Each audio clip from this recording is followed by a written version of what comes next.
जय हिंद साथियों, ये YouTube पर एक ऐसी यूनिक वीडियो है जो आपको बताएगी कि एनटीपीसी की शिफ्ट में क्वेश्चन आखिर साथियों किस प्रकार के पूछे जा रहे हैं एग्जामिनर के द्वारा। यानी कि साथियों बिल्कुल रीजनिंग के सवाल डिक्टो कैसे पूछे जा रहे हैं, मैथ के सवाल कैसे पूछे जा रहे हैं और साथियों GK GS plus current affair के सवाल कैसे पूछे जा रहे हैं, आज की इस वीडियो में हम लोग डिस्कस करेंगे। यानी कि ये वीडियो साथियों आपको बता देगी कि भैया सवाल इस तरीके से पूछे जा रहे हैं कि आपकी तैयारी है या आपकी तैयारी नहीं है, या आपको इस वीडियो के माध्यम से साथियों मालूम पड़ जाएगा। तो सबसे पहले साथियों हम लोग रीजनिंग के वैसे सवाल देखेंगे जैसे सवाल आपकी शिफ्ट में देखने को मिलेंगे। उसके बाद साथियों मैथ्स के क्वेश्चन होंगे, फिर करंट अफेयर के और फिर जीके के। इस प्रकार से पूरे पेपर का हल हम लोग देखेंगे, जिस टाइप का पेपर आपके साथियों एग्जाम में आ सकता है। चलिए, तो ये पिछली सभी शिफ्ट पर आधारित क्लास है। पहला सवाल आपकी स्क्रीन पर है, करके उन सभी लोगों की संख्या ज्ञात कीजिए जो तमिल और तेलुगु बोल सकते हैं। देखिए, तमिल ये वाले लोग बोल सकते हैं और तेलुगु ये वाले लोग बोल सकते हैं। तो मैं कहूंगा यहां पर एक ऐसी संख्या 12 है जो तमिल और तेलुगु बोल सकती है, और यहां पर एक ऐसी संख्या 9 भी है जो तमिल और तेलुगु बोल सकती है। तो इस प्रकार आपके 21 लोग यहां पर ऐसे हो जाएंगे जो तमिल भी बोल सकते हैं और तेलुगु भी बोल सकते हैं। तो 21 कहां पर लिखा हुआ है साथियों? ऑप्शन नंबर सी में लिखा हुआ है। तो जिनका आंसर ऑप्शन नंबर सी तो नहीं, खैर 21 था, उनका आंसर सही हो जाएगा। उसके बाद देखिए अगला सवाल आपकी स्क्रीन पर कह रहे कि यदि परसों बृहस्पतिवार था तो कल के 4 दिन बाद कौन सा दिन होगा। देखिए, मान लेते साथियों ये आज है ना, और आज से पहले क्या होता है साथियों? कल होता है, और कल से पहले क्या होता है साथियों? परसों होता है। तो यहां पर इन्होंने ये बताया है कि परसों कौन सा दिन है साथियों? बृहस्पतिवार है ना। बृहस्पतिवार था तो साथियों मैं कहूंगा कल, पिछले कल को कौन सा दिन था, है ना। तो साथियों एक तरीके से अगर बात करें शुक्रवार था। कौन सा दिन था साथियों? शुक्रवार होगा। तो आज की अगर बात करें आज कौन सा दिन है साथियों? आज आपका शनिवार है। तो कह रहे कि कल के, तो ये हमने कल मान लिया, कल के 4 दिन के बाद साथियों कौन सा दिन होगा? 1 2 3 4 यहां पर हो जाएगा, है ना। चलिए, तो यहां पर साथियों ये वाला दिन आपसे पूछा जा रहा है कौन सा दिन है। देखिए, ये शनिवार है तो ये रविवार होगा, ये सोमवार होगा, ये मंगलवार होगा, ये बुधवार होगा, ये साथियों बृहस्पतिवार होगा। तो मैं कहूंगा कल के 4 दिन बाद कौन सा दिन आएगा साथियों? बृहस्पतिवार आएगा, और बृहस्पतिवार ऑप्शन नंबर बी में लिखा हुआ है।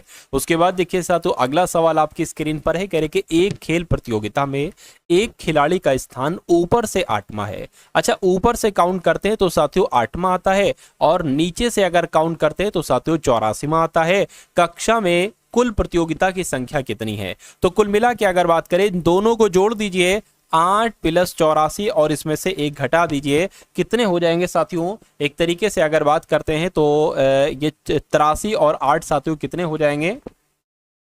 आपके कितने हो गए? 11 हो गए, यानी कि 91 हो गए। तो मैं कहूंगा 91 आपके सवाल का बिल्कुल सही जवाब हो जाएगा भाई। बहुत बढ़िया, वेरी गुड क्लास। चलिए साथ, तो उसके बाद देखिए अगला सवाल आपकी स्क्रीन पर है। आपसे पूछा जा रहा है कि रीमा का कद 5.2 है। बहुत ध्यान से समझिएगा इस सवाल को, ये बहुत इंपॉर्टेंट क्वेश्चन है साथों आपके लिए। चलिए, तो यहां पर अगर बात करें साथों, आपसे क्या कहा जा रहा है? कह रहे कि रीमा का कद 5.2 है और अनीता रीमा से लंबी है लेकिन पिंकी से लंबी नहीं है। तो जैसा जैसा जितनी चीज साथों आपसे कही जा रही है उतनी उतनी चीज आप करते जाइए। यहां पर आपसे ये कहा गया है कि जो रीमा का कद इतना है, कह रहे कि अनीता रीमा से लंबी। तो ये चीज हम साथों लिख लेते हैं कि जो अनीता है ना, अनीता जो है साथियों ये रीमा से लंबी है। तो अनीता रीमा से लंबी हो गई।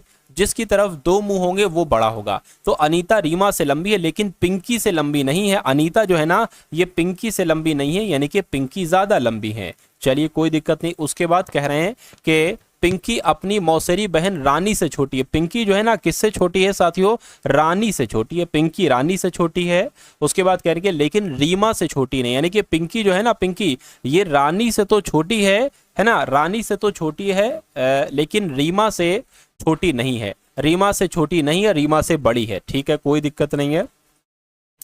तो बताइए कि ग्रुप में सबसे लंबा कौन है? तो अभी तक साथियों अगर बात करें सबसे लंबी रानी है, तो रानी सबसे लंबी है। कौन से ऑप्शन में है? ऑप्शन नंबर बी वाले में। तो जिनका आंसर ऑप्शन नंबर बी के साथ है, मैं कहूंगा आंसर आपका बिल्कुल करेक्ट है। उसके बाद देखिए साथों अगला सवाल है कह रही कि एक पुरुष का परिचय देते हुए एक स्त्री ने कहा, है ना, एक स्त्री साथियों कह रही है, क्या कह रही है, एक स्त्री कह रही है एक पुरुष का परिचय देते हुए, पुरुष का परिचय देते हुए एक स्त्री कह रही है, कह रही कि यह मेरी माँ के भाई, यानी कि मेरी माँ के भाई, इनके कौन होंगे साथियों, मामा होंगे। मेरी माँ के भाई के पिता, माँ के भाई के पिता यानी कि मामा के पिता कौन होते हैं साथियों, नाना होते हैं। तो नाना के पुत्र कौन होते हैं, नाना के पुत्र को साथियों मामा कहा जाता है। तो ये जो है ना साथियों, ये नाना के पुत्र का यानी कि मामा का पुत्र, यानी कि ये आप इनका कौन है, मामा का पुत्र है। तो बताइए उस स्त्री का उस पुरुष के साथ साथियों क्या संबंध होगा, वो ममेरा भाई होगा। ममेरा भाई होगा तो आंसर आपका जाएगा ऑप्शन नंबर डी के साथ। एक आदमी एक स्थान से चलना शुरू करता है और 9 किलोमीटर दक्षिण में जाता है। मान लीजिए साथियों वो अभी आदमी यहाँ पर 9 किलोमीटर जाता है साथियों, ये दक्षिण में जाता है, 9 किलोमीटर हमने चला दिया, कह रहे कि तब वह पूर्व में मुड़कर 3 किलोमीटर जाता है। तो साथियों पूर्व में मुड़कर ये कितना जाता है, पूर्व में मुड़कर 3 किलोमीटर जाता है, तो यहाँ पर मैंने 3 किलोमीटर चला दिया। कह रहे कि साथियों फिर वह दक्षिण में मुड़कर 3 किलोमीटर जाता है, फिर वो साथियों दक्षिण में मुड़कर कितना जाता है, 3 किलोमीटर जाता है, फिर 3 किलोमीटर चल गया। कह रहे साथियों और फिर 8 किलोमीटर पश्चिम में चलता है, 8 किलोमीटर पश्चिम में चलता है, यानी कि यहां तक वो 3 चला होगा, है ना, यहां तक 3 चला होगा और यहां तक साथियों हम इसको 5 चला देते हैं। तो कुल मिला के ये 8 चल गया है, 3 इधर चला है और 5 इधर चला है, पश्चिम में टोटल 8 किलोमीटर चला है। कह रहे कि प्रारंभिक स्थल से वह कितनी दूर है, यानी कि प्रारंभिक स्थल उसका ये था, तो यहां से पूछा जा रहा है साथियों वो कितनी दूर है। देखिए अगर हम बात करें ये टोटल लंबाई कितनी होगी, ऊंचाई, तो ये कितनी थी साथियों, अच्छा ये 9 थी, है ना, ये 9 थी और ये 3 है, तो टोटल कितनी हो जाएगी साथियों, ये आपकी 12 हो जाएगी। और ये कितनी हो जाएगी, एक तरीके ये तो आपकी 12 हो गई। अच्छा हमें देखना है, ट्रायंगल बनाना है ना हमें, ऐसे करके ये करके, तो हम इतनी लंबाई लेंगे, इतनी लंबाई लेंगे, ये लंबाई कितनी हो जाएगी साथियों, 5 हो जाएगी। तो कुल मिला के आपसे ये लंबाई पूछी जा रही है ना, तो कुल मिला के आपसे ये लंबाई पूछी जा रही है। तो अब यहां पर अगर बात करें, अब यहां पर आपको इसकी लंबाई बताना है। तो मैंने आपको ट्रिपलेट बताया था कि अगर ट्रायंगल में एक भुजा 3 होगी, दूसरी वाली 4 होगी, तो उसके बाद वाली साथियों 5 होगी। ट्रिपलेट होता है 3 4 5 का, और एक ट्रिपलेट होता है साथियों 5 12 13 का। यानी कि अगर एक लंबाई 5 होगी, दूसरी 12 होगी, तो जाहिर सी बात है तीसरी हमेशा 13 ही होती है। तो कह रहे कि तो साथियों प्रारंभिक स्थल से वो कितनी दूरी पर होगा, यानी कि यहां से लेकर यहां तक की दूरी कितनी होगी, 13 किलोमीटर की होगी। और 13 किलोमीटर आपके सवाल का बिल्कुल सही जवाब हो जाएगा। अगला सवाल आपकी स्क्रीन पर है, देखिए साथियों इस सवाल को और फटाफट मुझे बताइए आपका सही जवाब क्या हो सकता है। कहा जा रहा है कि दी गई रेखांकृति में वह चुनिए जो 3 वर्गों को प्रदर्शित करता है। 18 वर्ष से कम आयु वाले व्यक्ति, ठीक है, मतदाता सूची में नामांकित व्यक्ति, ठीक है, मतदान कर चुके व्यक्ति, ठीक है। तो इनकी आपको कैटेगरी बनाना है, इनके लिए कौन सा आरेख आपको साथों सही लग रहा है, एक बार मुझे बताइए। देखिए जो मतदान कर चुके, मान लीजिए ये मतदान कर चुके व्यक्ति हैं, तो और जो साथियों मतदाता सूची में नामांकित व्यक्ति है, तो जाहिर सी बात है जो मतदान कर चुके व्यक्ति हैं वो मतदाता सूची में शामिल व्यक्ति ही होंगे। तो ये हो गया मतदाता सूची में शामिल व्यक्ति। लेकिन जो 18 वर्ष की कम आयु के बालक हैं वो तो साथियों ना तो मतदाता सूची में नामांकित है और ना ही उन्होंने मतदान दिया होगा। तो कुल मिला के इस प्रकार का आरेख आपका बनेगा। और ऐसा आरेख कहां पर बना हुआ है, ऐसा आरेख ऑप्शन नंबर ए में बना हुआ है। तो जिनका आंसर ऑप्शन नंबर ए के साथ है, मैं कहूंगा आंसर आपका बिल्कुल करेक्ट हो जाएगा भाई, बहुत बढ़िया, वेरी गुड क्लास। चलिए उसके बाद देखिए अगला सवाल, यहां पर आपसे कहा जा रहा है कि सुधा राहुल के बारे में अपनी एक सहेली से कहती है। राहुल सुधा के बारे में, है ना, राहुल सुधा के बारे में अपनी एक सहेली से, यानी कि सुधा कुछ कह रही है, किसके बारे में कह रही है, राहुल के बारे में कह रही है कुछ, है ना। यानी कि वह मेरे सगे भाई के दादा, यानी कि मेरे सगे भाई के दादा, यानी कि अपने दादा की वो बात कर रही है। अपने दादा का इकलौता पुत्र, अपने दादा का इकलौता पुत्र कौन होगा साथों, इनके पिताजी होंगे, सुधा के पिताजी होंगे। तो सुधा जी का इकलौता पुत्र, यानी कि ये जो है ना साथों, ये सुधा जी के कौन है, ये अगर बात करें साथों सुधा जी के इकलौते पुत्र हैं। चलिए ये मतलब ये पिताजी हो गए और ये पुत्री हो जाएगी। तो बताइए कि सुधा राहुल से किस प्रकार संबंधित है, यानी कि राहुल क्या कहेगा सुधा को, तो ये तो अपनी पुत्री कहेगा, पुत्री कहेगा। तो आंसर कहां पर लिखा हुआ है, ऑप्शन नंबर डी में लिखा हुआ है। तो जिनका आंसर ऑप्शन नंबर डी है तो बिल्कुल करेक्ट भाई, बहुत बढ़िया, वेरी गुड क्लास। चलिए साथों उसके बाद देखिए अगला सवाल, कह रहे कि एम और एफ एक विवाहित दंपत्ति हैं, ठीक है ना। एम और एफ एक क्या है साथियों, एक विवाहित दंपति है। चलिए तो जैसे जैसे साथियों कहा जा रहा है वैसे वैसे हम करते जाएंगे। ये एम हो गया और ये एफ हो गया, ये विवाहित दंपति है। अभी हमें पता नहीं कि पति कौन है पत्नी कौन है। कह रहे कि ए और बी बहनें हैं, ए और बी बहनें हैं। कह रहे कि ए की बहन एफ है। अच्छा ए की बहन एफ है, यानी कि ये महिला हो जाएगी, ये पुरुष हो जाएगी, यानी कि ये पति देव हो जाएंगे और ये पत्नी हो जाएंगे। और है ना, क्या कहा गया है कि ए की बहन एफ है। ये नहीं पता भाई ये बहन है, लेकिन इतना पता है ये बहन है ए की। उसके बाद कहा गया था ए और बी बहनें, यानी कि अच्छा पता चल गया ये भी बहन है और ये बी भी बहन है, ए और बी बहनें हैं। मतलब कुल मिला के ये हस्बैंड वाइफ हैं और ये इनकी बहनें हैं। एफ की बहन ए भी है और एफ की बहन बी भी है। तो कहने के बी एम की क्या लगती है, एम की क्या लगती है साथियों, बी ये क्या लगती है। मैं कहूंगा ये जीजा जी हो गई, ये साली हो गई। तो कुल मिला के साथियों साली आपके सवाल का बिल्कुल सही जवाब हो जाएगा। और जिनका आंसर मेरे आंसर से पहले था उन सभी का आंसर तो बिल्कुल करेक्ट है। अगला सवाल देखिए, कह रहे कि बच्चों की एक पंक्ति में नीता का क्रम बाएं से 15वां है। यदि वो दाएं से 4 स्थान आगे सरक जाती है, देखिए तो वह दाएं से 8वें क्रम पर हो जाती। पंक्ति में कुल कितने बच्चे, बच्चों की एक पंक्ति में नीता का क्रम बाएं से यानी कि इधर से साथियों 15वें स्थान पर है ना। यदि वो दाएं से 4 स्थान आगे सरक जाती है ना, दाएं से अगर इधर से हम बात करें, इधर से अगर हम बात करें, अभी वो यहां पर है और वो दाएं ओर से 4 स्थान आगे सरक जाती है, ठीक है, तो वह दाएं से 8वें क्रम पर हो जाती है ना। कितने क्रम पर हो जाती है साथियों, 8वें क्रम पर हो जाती है, यहां पर यह कहा गया है। चलिए कोई दिक्कत नहीं है। यहां पर कहा जाए दाईं ओर, देखिए फिर से मैं आपको समझा देता हूं। यहां पर आपसे कहा गया है कि बच्चों की पंक्ति में नीता का क्रम बाएं से 15वां है, तो इधर से अगर काउंट करते हैं ना तो साथियों बाएं से 15वां है। और कहने का वो दाईं ओर 4 स्थान आगे सरक जाती है, यानी कि दाईं ओर चली जाती है, इधर की तरफ चली जाती है, चौथे स्थान पर।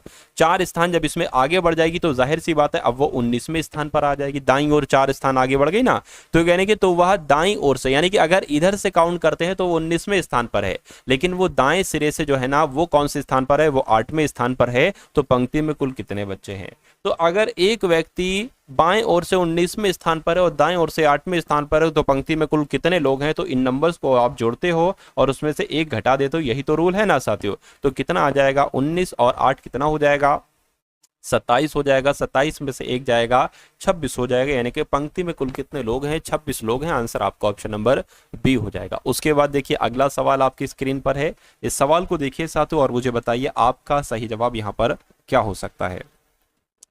आपसे कहा जा रहा है कि विजय ने सीधे पूर्व की ओर चलना आरंभ किया। तो जैसे जैसे कहा जा रहा है वैसे वैसे चलते जाएंगे और 75 मीटर चलने के बाद बाईं ओर मुड़ता है। तो मान लेते हैं साथियों वो पूर्व की ओर चलता है और 75 मीटर तक चलता है ना। कितना चलता है साथियों, 75 मीटर तक चलता है। एक सेकेंड,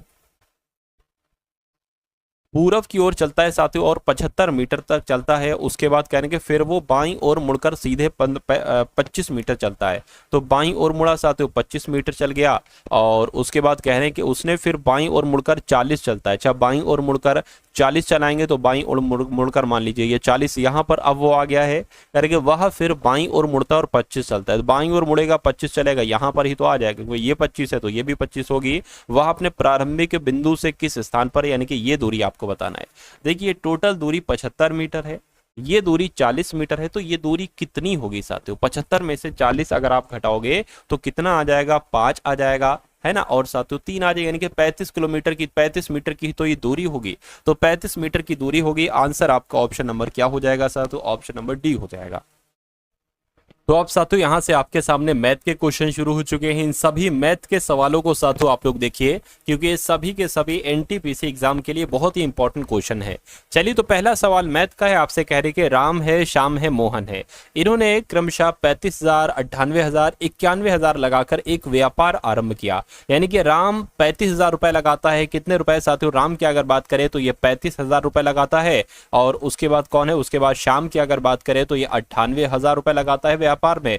और उसी प्रकार साथियों 91,000 रुपए कौन लगाता है, मोहन जो है ना वो 91,000 रुपए लगाता है। अच्छा यहां पर कहा जा रहा है कि वर्ष के अंत में मिले लाभ को इनकी पूंजियों के अनुपात में बांट दिया जाता है, यानी कि जो इनको लाभ मिला है ना वो इनकी पूंजी के अनुसार बांटा, यानी कि जितना जितना इन्होंने जिस जिस अनुपात में इन्होंने अपना अपना पैसा लगाया है ना उसी अनुपात में इनको साथियों लाभ दे दिया जाता है। कह रहे कि यदि शाम को 2282 रुपए लाभ प्राप्त होता है तो कुल लाभ कितना है मुझे बताइए। देखिए अब यहां पर साथियों आपको ये चीज समझना होगी कि अगर हम इन देखिए जो इन्होंने पैसे जिस अनुपात में लगाए हैं ना उसी अनुपात में इनको लाभ मिलेगा। अगर इन 3 जीरो से 3 जीरो से 3 जीरो कैंसिल कर दें तो इनका साथियों पैसे जो इन्होंने लगाए हैं वो इस अनुपात में लगाए हैं, तो मैं कहूंगा इसी अनुपात में जो है ना इनको साथियों लाभ मिलेगा। यानी कि अगर लाभ मिल रहा है 35 राम को, तो शाम को मिल रहा है 98 लाभ और 91 मिल रहा है साथियों मोहन को लाभ। क्या ये और कट सकता है, एक बार जरा देखिए।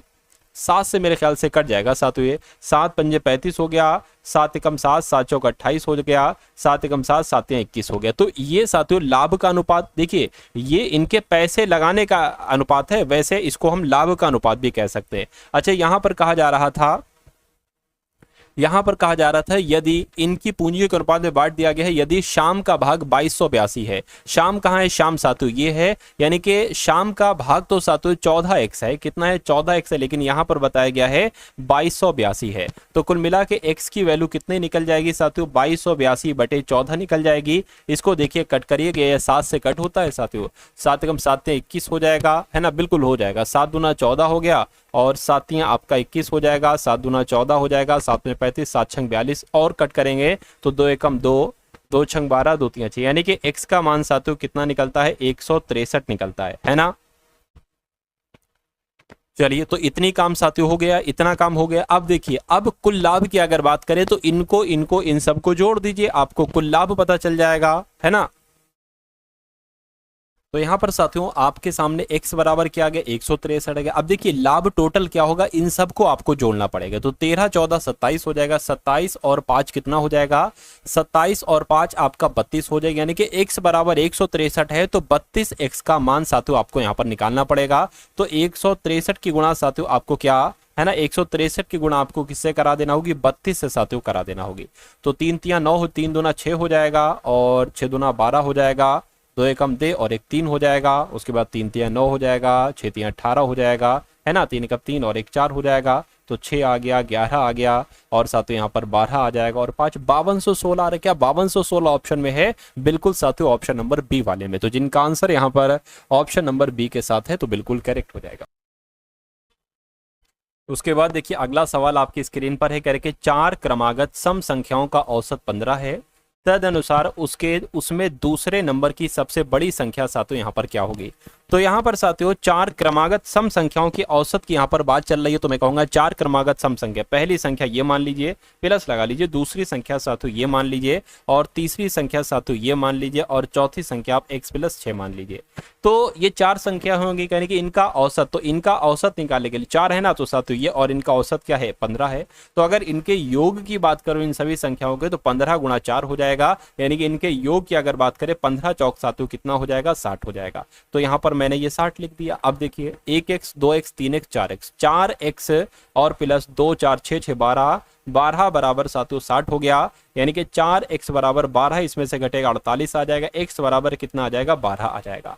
तो दूसरे नंबर की सबसे बड़ी संख्या, पहले नंबर की सबसे बड़ी संख्या ये है, दूसरे नंबर की सबसे बड़ी संख्या ये है, यानी कि x + 4 का मान आपको बताना है, x बराबर 12 है, यानी कि 12 + 4 का मान आपको बताना है कितना हो जाएगा साथियों, 16 हो जाएगा। तो 16 कौन से ऑप्शन में है, मैं कहूंगा ऑप्शन नंबर डी वाले में। उसके बाद देखिए अगला सवाल साथियों आपकी स्क्रीन पर है, इस सवाल को देखिए और मुझे बताइए सही जवाब आपका क्या होगा।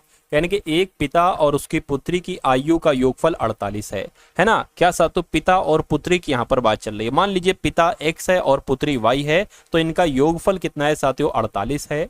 चलिए यानी कि 7 वर्ष पूर्व दोनों की आयु का गुणनफल, 7 वर्ष पूर्व की बात चल रही है साथियों यहाँ पर, यानी कि x में से भी हमें 7 घटाना पड़ेगा और साथियों अगर बात करें y में से भी हमें 7 घटाना पड़ेगा। 7 वर्ष पूर्व दोनों की आयु का गुणनफल साथियों ये हमने कर दिया है, यानी कि तो मतलब उनका आयु का गुणनफल जो है उस समय पिता की आयु का 6 गुना था। तो पिता की आयु का 6 गुना था। पिता की आयु कितनी है साथियों? पिता की आयु की अगर हम बात करें तो पिता की आयु तो साथियों क्या हो जाएगी? पिता की आयु ये x-7 है ना, पिता की x-7 है, तो इनकी आयु का x-7 का कितना है साथियों? 6 गुना है, तो 6 से गुणा कर दीजिए। इतनी बात क्लियर है? इतनी बात क्लियर है साथियों? चलिए कोई दिक्कत नहीं है। अब इसको क्या करना है साथियों? आपको यहाँ पर सॉल्व कर लेना है। देखिए x-7 y-7 बराबर x-7 गुणा 6 यहाँ पर हो गया।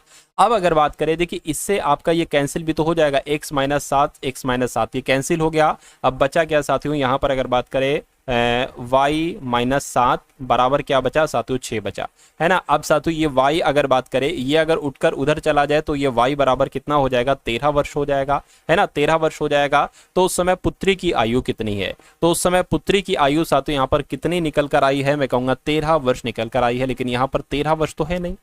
अच्छा, तो उस समय पुत्री की आयु कितनी है? एक पिता और उसकी पुत्री की आयु का योग इतना है, ठीक है। और अच्छा, योग इतना, अगर 48 में से सातों हम इसको घटा दें, है ना, कह रहे कि 7 वर्ष पूर्व दोनों की आयु का गुणनफल इतना है। उस समय पिता की आयु एक तरीके से अगर बात करें तो यहां पर साथियों देखिए उस समय पुत्री की आयु कितनी थी, यानी कि 7 वर्ष पहले पुत्र की आयु कितनी थी, ये आपसे पूछा जा रहा है। ये तो साथियों वर्तमान निकली है, यानी कि y-7 का मान आपको निकालना है, y-7। तो y बराबर 13 है, 13 - 7 साथियों यहाँ पर आपका कितना हो जाएगा? तो इसमें से अगर आप घटाओगे तो कितना बचेगा साथियों? 6 वर्ष बचेगा। तो मैं कहूंगा 6 वर्ष आपके सवाल का बिल्कुल सही और बिल्कुल सटीक जवाब हो जाएगा। अगला सवाल देखिए, आपकी स्क्रीन पर है, देखिए और मुझे बताइए आपका राइट आंसर क्या होगा। कह रहे कि गंगा सिंह और राजवती की वर्तमान आयु का अनुपात क्रमशः 6:7 है।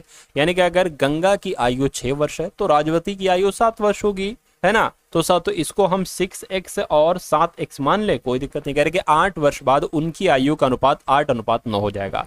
तो 12 वर्ष बाद उनकी आयु का अनुपात कितना होगा, है ना। तो साथ तो देखिए 6x बटे 7x मान लिया। कह रहे कि 8 वर्ष के बाद, तो 8 हमें इसमें जोड़ना होगा, 8 वर्ष के बाद उनकी आयु का अनुपात जो होगा वो 8:9 हो जाएगा। तो साथ तो यहां पर से आपको क्या है ना, यहां पर अगर बात करें x का मान सबसे पहले आप लोग निकाल लीजिए, उसके बाद मैं बात करता हूं। देखिए 9 × 5 = 45, 9 × 6 = 54, यानी कि 54x यहां पर आ जाएगा, प्लस आपका 9 × 8 = 72 आ जाएगा, 7 × 8 आपका 56x आ जाएगा, है ना, और 8 × 8 आपका 64 यहां पर आ जाएगा। अब इसको कैलकुलेट करिए।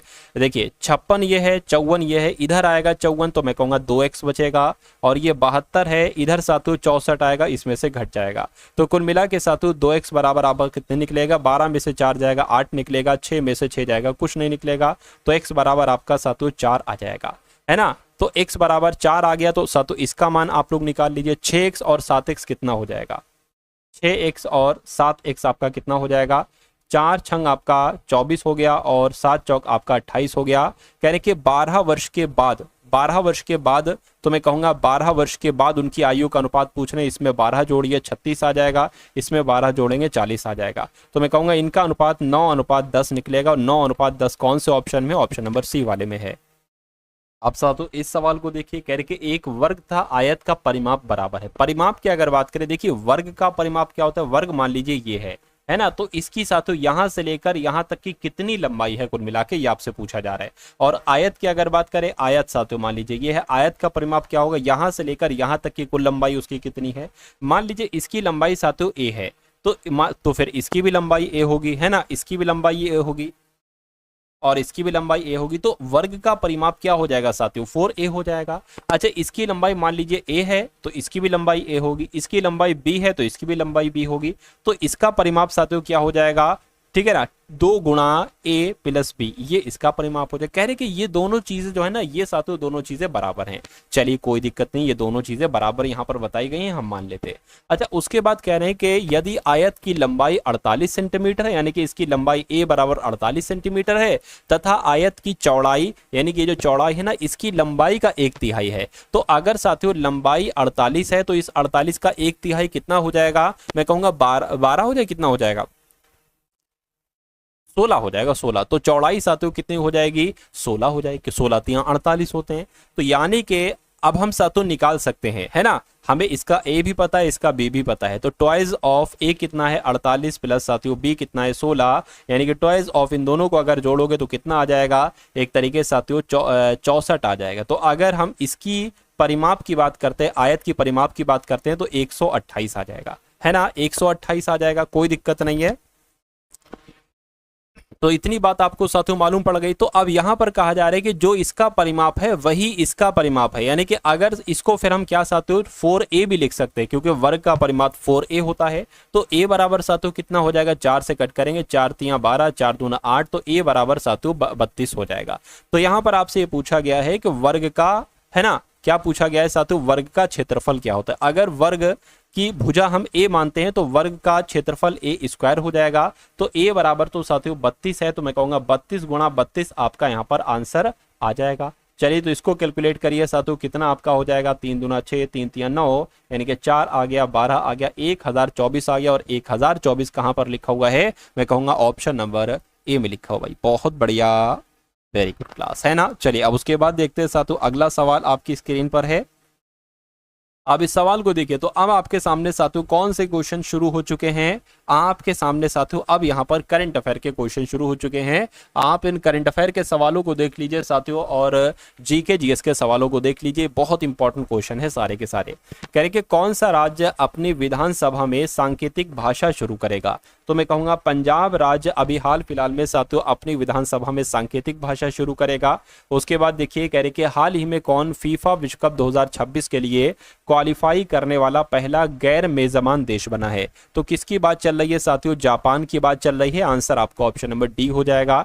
अगला सवाल देखिए कह रहे कि कौन 11वीं एशियाई तैराकी चैंपियनशिप की मेजबानी करेगा, तो साथियों कौन करेगा, अपना देश भारत ही 11वीं एशियाई तैराकी चैंपियनशिप की मेजबानी करेगा। उसके बाद अगर बात करें कह रहे कि भारत 11वीं एशियाई तैराकी चैंपियनशिप की मेजबानी करेगा। यह प्रतियोगिता 1 से 15 अक्टूबर तक अहमदाबाद के नारनपुरा स्पोर्ट्स कॉम्प्लेक्स में आयोजित की जाएगी। चलिए उसके बाद देखिए अगला सवाल साथियों, यहां पर कहा जा रहा है कि किस देश के राष्ट्रपति ने शिक्षा विभाग को बंद करने के लिए कार्यकारी आदेश पर हस्ताक्षर किए हैं, तो किस देश की बात चल रही है, मैं कहूंगा अमेरिका की बात चल रही है, यानी कि अमेरिका देश के राष्ट्रपति ने शिक्षा विभाग को बंद करने के लिए कार्यकारी आदेश पर हस्ताक्षर किए हैं। अगला सवाल देखिए करके उत्तर भारत की पहली परमाणु परियोजना कहां पर स्थापित होगी, तो साथियों कहां पर स्थापित होगी, मैं कह सकता हूं कि हरियाणा में स्थापित होगी। सही जवाब आपका ऑप्शन नंबर बी हो जाएगा। अगला सवाल कह रहे कि किसे अंतर्राष्ट्रीय ओलंपिक समिति का अध्यक्ष चुना गया है, तो इनकी अगर बात करें साथियों क्रिस्टी कोवेंट्री इनका नाम है, और इनको अंतर्राष्ट्रीय ओलंपिक समिति का अध्यक्ष चुना गया है। अगला देखिए कह रहे कि किस देश में दुनिया का सबसे बड़ा सफेद हाइड्रोजन भंडार खोजा गया है, तो कहां पर खोजा गया है, मैं कहूंगा फ्रांस देश में दुनिया का सबसे बड़ा सफेद हाइड्रोजन भंडार खोजा गया है। यह सवाल इंपॉर्टेंट है साथियों, आप लोग याद रखेंगे। उसके बाद देखिए कह रहे कि किसने पुस्तक टू द सेवेंथ जनरेशन का विमोचन किया है, तो इस पुस्तक का विमोचन पता किसने किया है साथियों, डॉक्टर वी.आई. माथन के द्वारा इस पुस्तक का विमोचन किया गया है। अगला सवाल देखिए आपकी स्क्रीन पर साथियों, करंट अफेयर के जैसे सवाल आपके एग्जाम में पूछे जा रहे हैं ना, डिक्टो वैसे सवाल साथियों मैं आपके लिए लाया हूं, यानी कि जिन जिन टॉपिक्स से सवाल उठाए जा रहे हैं उन टॉपिक्स को साथियों मैं एक तरीके से साथियों कवर अप किया है, और उन टॉपिक से क्वेश्चंस आपके लिए तैयार किए गए हैं।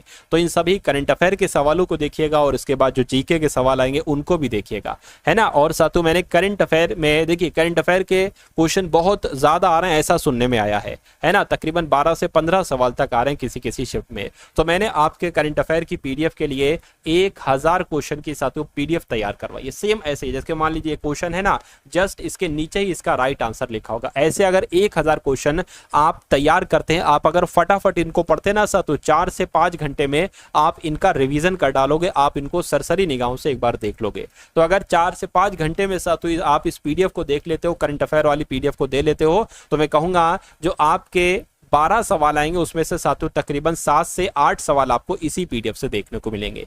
तो ये जो आपको 45 रुपए में साथियों पीडीएफ दी जा रही ना, इसमें एक पीडीएफ 1000 क्वेश्चन वाली भी होगी करंट अफेयर की, तो इसको देखिएगा जरूर साथियों, इन क्वेश्चंस को पढ़िएगा आप लोग जरूर।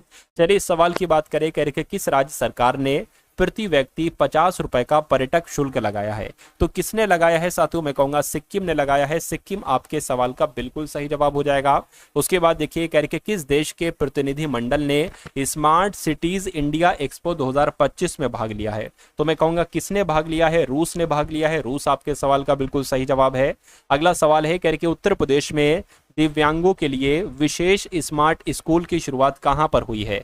तो कहां पर हुई है साथियों? ग्रेटर नोएडा में हुई है। राइट आंसर आपका जाएगा ऑप्शन नंबर बी के साथ। उसके बाद देखिए कह रहे कि यह विशेष श्रेणी का राज्य का पहला स्कूल है जिसमें कक्षा 1 से 5 के दिव्यांग बच्चों के अनुकूल क्लासरूम, डिजिटल बोर्ड, लैब तथा अन्य संबंधित शैक्षणिक जरूरतों का ध्यान रखा गया है।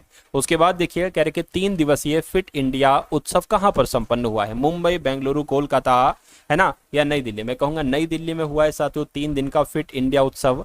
उसके बाद देखिए कह रहे कि डेविड स्टीवन कोहेन का निधन हुआ है, वो कौन थी? तो ये साथियों कौन थी? ये लेखक थी। कौन थी? लेखक थी। आंसर आपको ऑप्शन नंबर बी होगा। उसके बाद देखिए कह रहे कि स्टुअर्ट यंग ने किस देश के प्रधानमंत्री के रूप में शपथ ली है? तो मैं कहूंगा साथियों ये तो त्रिनिदाद और टोबैगो देश के प्रधानमंत्री के रूप में इन्होंने शपथ ली है। इनका नाम है स्टुअर्ट यंग।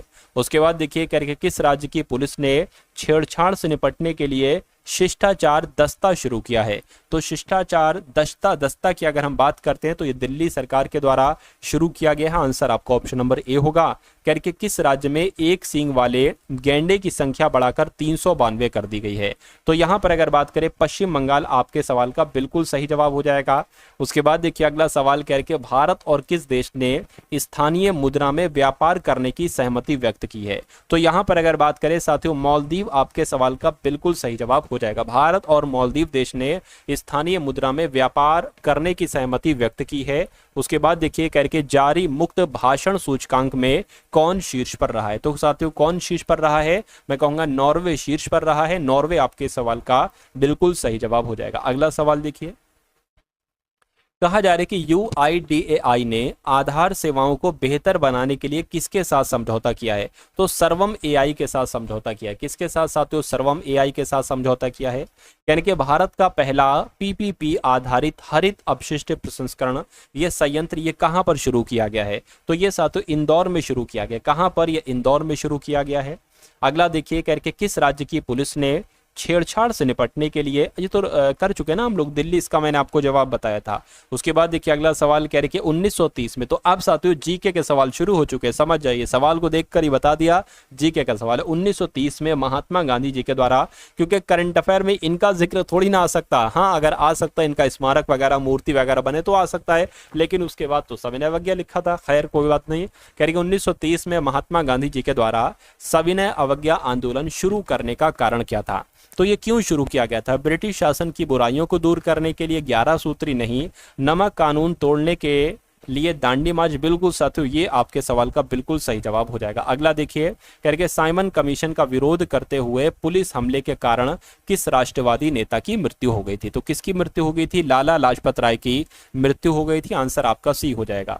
1927 में महाराष्ट्र में महाड़ सत्याग्रह किसने आरंभ किया था? तो किसने आरंभ किया था? मैं कहूंगा डॉक्टर भीमराव अंबेडकर ने साथियों आरंभ किया था महाराष्ट्र में महाड़ सत्याग्रह। अगला देखिए भारत के संविधान की प्रस्तावना को कहा जाता है, तो भारत की संविधान की प्रस्तावना को क्या कहा जाता है? आमुख कहा जाता है। क्या साथियों? आमुख कहा जाता है। उसके बाद देखिए करके चोल अभिलेखों के अनुसार जैन सभाओं को दान में दिए जाने वाली भूमि को क्या कहा जाता है? तो इस भूमि को साथियों पल्लिच्छांदम कहा जाता है। क्या साथियों? पल्लिच्छांदम कहा जाता है। अगला देखिए करके कौन सा मंदिर एलोरा महाराष्ट्र में स्थित एक प्राचीन हिंदू मंदिर है जो चट्टानों को काटकर बनाए गए सबसे बड़े मंदिरों में से एक है? तो किस मंदिर की बात चल रही है? मैं कहूंगा कैलाश मंदिर की बात चल रही है। कैलाश मंदिर आपके सवाल का बिल्कुल सही जवाब हो जाएगा। उसके बाद देखिए करके निम्नलिखित किन सम्राटों के शासनकाल में भारत का पहला मुद्रा रुपया मुद्रित हुआ? तो यहां पर अगर बात करें शेरशाह सूरी आपके सवाल का जो होगा वो बिल्कुल सही जवाब हो जाएगा भाई, बहुत बढ़िया। Very good class. अगला सवाल आपकी स्क्रीन पर है, करके वेदों की ओर लौटो या वेदों की ओर वापस जाओ, ये नारा किसने दिया था? तो इस नारे की जब हम बात करते हैं, ये दयानंद सरस्वती जी के द्वारा नारा दिया गया था। सही जवाब आपका ऑप्शन नंबर बी हो जाएगा। अगला देखिए, करके किसने सबसे पहले धन की निकासी का सिद्धांत प्रतिपादित किया था? तो यहाँ पर साथियों दादा भाई नौरोजी आपके सवाल का बिल्कुल सही जवाब हो जाएगा, यानी कि दादा भाई नौरोजी ने सबसे पहले धन की निकासी का सिद्धांत दिया था। 1917 का कौन सा सत्याग्रह है महात्मा गांधी का पहला सत्याग्रह था और भारतीय स्वतंत्रता आंदोलन में एक बड़ा विद्रोह था? तो किसकी बात चल रही है? मैं कहूंगा चंपारण सत्याग्रह की बात चल रही है। ये आपके सवाल का जो होगा वो बिल्कुल करेक्ट आंसर हो जाएगा। अगला सवाल देखिए, कह रहे कि सर्वोच्च न्यायालय के न्यायाधीश पद पर नियुक्ति के पात्र बनने के लिए किसी जज को उच्च न्यायालय के न्यायाधीश के रूप में कितने वर्षों की सेवा आवश्यक होती है? तो साथियों 5 वर्ष की सेवा आवश्यक होती है। 5 वर्ष उनका काम करना कंपलसरी होता है। अगला देखिए, विश्व का विशालतम न्यायिक न्यायाधिकरण साथियों है, तो किसकी बात चल रही है? मैं कहूंगा इलाहाबाद हाईकोर्ट की बात चल रही है। विश्व का विशालतम न्यायिक प्राधिकरण है। आंसर आपका जाएगा साथियों ऑप्शन नंबर बी के साथ। उसके बाद देखिए, कह के भारतीय संविधान के अनुच्छेद 5 से लेकर अनुच्छेद 11 ये किस पहलू के बारे में बताता है? तो ये तो नागरिकता से संबंधित बात करता है। भारत की नागरिकता से संबंधित जो बात है वो अनुच्छेद 5 से लेकर अनुच्छेद 11 में की गई है। कह रहे कि मैक्सिको की खाड़ी किसके द्वारा अटलांटिक महासागर से जुड़ी हुई है? तो मैं कह सकता हूं साथियों, यहां पर अगर बात करें जो फ्लोरिडा जल संधि है, इसके द्वारा ही मैक्सिको की खाड़ी और अटलांटिक महासागर जुड़ा हुआ है। अगला सवाल देखिए, कह रहे काली और तीस्ता नदी के बीच के हिमालय के भाग को क्या कहा जाता है? तो इसको साथियों क्या कहा जाता है? इसको पंजाब हिमालय, कुमायूं हिमालय, असम नहीं, इसको नेपाल हिमालय कहा जाता है। तो नेपाल हिमालय आपके सवाल का बिल्कुल सही जवाब है। कह रहे कि हिमाचल प्रदेश आम की कौन सी किस्म की पैदावार के लिए जाना जाता है? तो आपका राइट आंसर जो जाएगा वो साथियों चौसा हो जाएगा। क्या हो जाएगा? चौसा आपके सवाल का साथियों बिल्कुल करेक्ट आंसर हो जाता है। चलिए उसके बाद देखिए साथियों, नेक्स्ट नंबर का सवाल आपकी स्क्रीन पर है। आपसे कहने के भारतीय अर्थव्यवस्था का मेरुदंड कौन सा क्षेत्र है? तो भारतीय अर्थव्यवस्था का मेरुदंड की जब हम बात करते हैं तो कृषि क्षेत्र है। आपका right answer option number D होगा। अगला सवाल देखिए, करके निम्नलिखित में से किसमें व्यक्तियों या व्यक्तियों के समूह के स्वामित्व वाले व्यवसाय शामिल हैं? तो किसकी बात चल रही है? मैं कहूंगा निजी क्षेत्र की बात चल रही है। अगर ये सवाल आपके एग्जाम में आता है तो निजी क्षेत्र आपको साथियों लगा देना है। अगला सवाल करके ब्रिटिश शासन के आगमन से पहले भारत की स्वतंत्र अर्थव्यवस्था थी। उस समय निम्नलिखित में से कौन सा प्रमुख व्यवसाय नहीं था? उस समय देखिए कृषि थी बिल्कुल, हस्तशिल्प भी थी, निर्माण भी था, लेकिन पर्यटन वाला सातु व्यवसाय नहीं था। तो यही आपका राइट आंसर हो जाता है। चलिए उसके बाद देखिए, कह रहे कि निम्नलिखित में से किस राज्य में भारत में जनसंख्या का घनत्व है ना, ये क्या है? जनसंख्या का घनत्व सबसे कम है। यानी कि आपसे पूछा जा रहा है 2011 की जनगणना के अनुसार सबसे कम जनसंख्या घनत्व साथियों कहां का था, मुझे बताइए। चलिए तो इसका आंसर आपको साथियों कहां पर देना है? आपको इसका आंसर साथियों कमेंट सेक्शन में देना है। क्या इसका आंसर हो सकता है? तो साथियों यहाँ पर सारी चीजें आपने देखी, जीके देखी, करंट अफेयर देखी, रीजनिंग देखी और साथियों मैथ देखी। तो कैसी लगी आपको ये क्लास? एक बार कमेंट सेक्शन में जरूर बताइएगा। इस वीडियो को लाइक कीजिएगा, वीडियो को अपने मित्रों के साथ शेयर कीजिएगा और साथियों प्लेलिस्ट का लिंक आपको डिस्क्रिप्शन में मिल जाएगा। मैंने सारी वीडियोज को साथियों कवर अप कर दिया है डिस्क्रिप्शन में। जो भी इंपॉर्टेंट वीडियोज हैं, जो मैंने कंटेंट बनाया है, जो आपका जैसा एग्जाम आ रहा है, वो सारी वीडियोज इस प्लेलिस्ट में आपको मिल जाएंगी। तो उनको साथियों आप लोग जरूर देख लीजिएगा, उन क्वेश्चंस को एक बार अच्छे तरीके से तैयार कर लीजिएगा।